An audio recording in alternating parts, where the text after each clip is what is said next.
Hey, I'm Shauna. I'm a technical writer. I'm working over at Family Zone in Perth.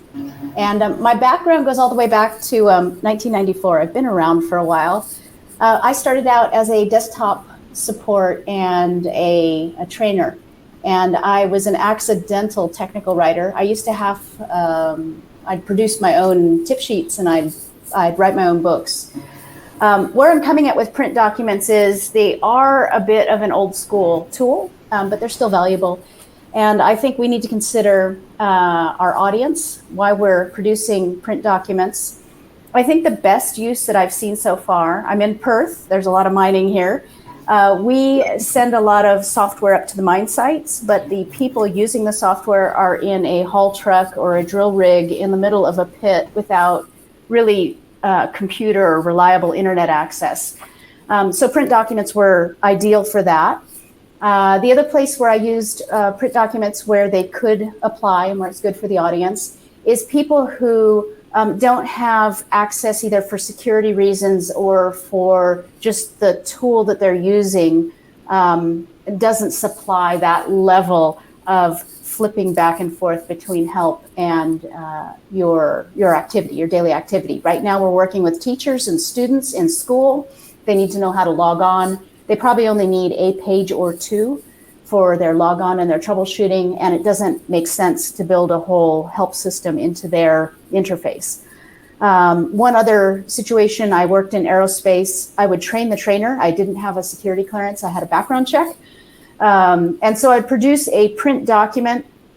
I would train people with security clearances how to use the software tool, not knowing any of the data inside the tool once it went in behind the doors. So the print still has use. Some other things that I think we need to consider when we look at print, we have to think about what regions we're going into. Print, A4 or US letter. We also have to consider if we're doing a twofold brochure, and I'm going to use the A3 size. You have to use the rule of 4. So many times I've seen people produce print and it's an odd number and you have a blank page. So kind of keep that in mind.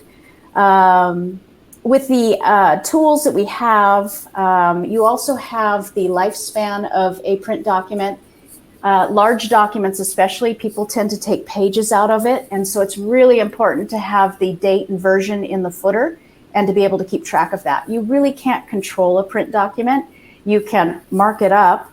You can watermark it, which I'm not a fan of. But you've really got to be able to say, oh, you're referencing something that's old. So we have the guys out on the mine site, and they've got this yellowed piece of paper that's been shoved in a bag that they carry out every day to the drill rig, and they pull it out, and it's 3 years old.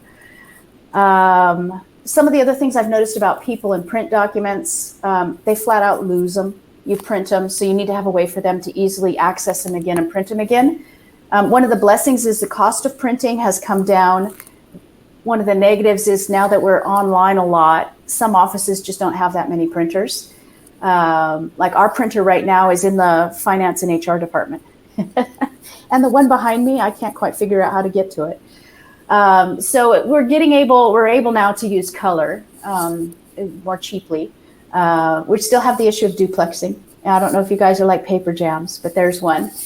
And then we occasionally have some issues with what I'm going to call indexing and table of contents.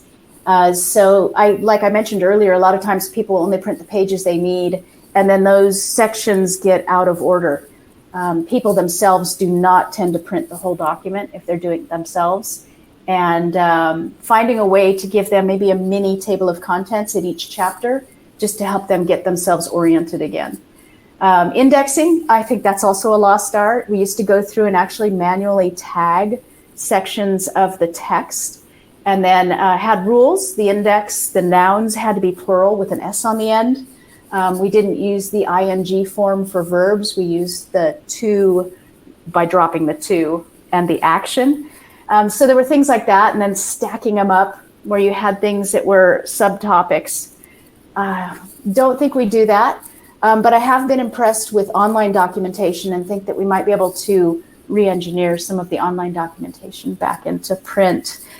So just kind of wanted to leave that there. Last little bit, and I'll close with this, is the whole reason that I'm coming in and doing this 5-minute lightning talk, is I was laughing with Swapnil about the fact that when I first started out with print, I used to take all my clothes and shove them in the box and mail it back to myself once I was done with my training. So I'll leave it there. I don't know if I did 5 minutes, but it's great to have everyone here and to kind of reminisce on good old print documents.